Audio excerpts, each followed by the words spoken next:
Bună ziua from Romania! Kamusta kayo? Magandang araw sa ating lahat. Bale, 4:30 na ito ng hapon, pero tingnan nyo naman, madilim na siya kasi nga malapit na talaga dito yung winter or yung taglamig. Samahan niyo pala kaming pumunta dito sa piazza kasi bibili kami ng aming ihahanda para sa darating na okasyon sa aming bahay. Dito pa kami nakatira sa aming apartment dahil nga nasa center siya, malapit lang talaga yung pagpunta sa my market. Pwede mo talaga siyang lakarin kaso nga lang nasa kabilang ibayo na kami, so hindi mo na talaga siyang pwedeng lakarin. Kailangan mong sumakay ng sasakyan o di kaya ng buses.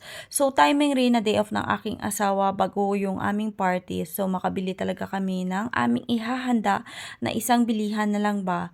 Tapos nagpapasalamat rin ako sa aking biyanan na babae na binigyan niya ako ng pa-cash ba na regalo. So yung gagawin ko sa regalo niya is bibili ko ng mga ihahanda namin or idugang ko siya sa amon nga budget At ito na nga, nandito na kami sa may market at ang una naming pinuntahan dito is yung cake kasi nga bibili ng cake yung aking asawa para sa akin. Talaga to sa plano yung party sa birthday ko kasi nga tinatamad akong gumawa tapos hindi pa talaga ayos yung aming bahay at gusto ko intimate lang yung gagawin naming party. Kami lang ba ng aking asawa tsaka yung yana, kaso itong aking asawa nag-insist talaga siya na gagawa kami ng party para na rin daw pa-blessing sa aming bahay kasi nga nagkabahay na kami. Tapos ito sana yung cake na gusto ko kasi mura lang ba. Kaso nga lang itong aking asawa, sabi niya doon tayo sa may kabila kung saan kami nagpagawa before ng aming cake, wedding cake.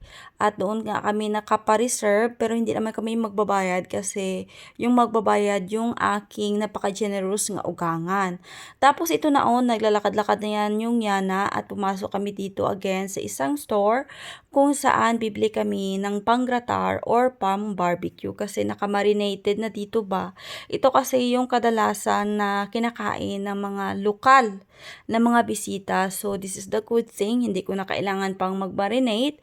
Kaso nga lang sabi ng aking asawa, on the day na lang ng aming okasyon, siya bibili dito, pupunta siya para naman fresh yung aming maihahanda sa aming mga bisita.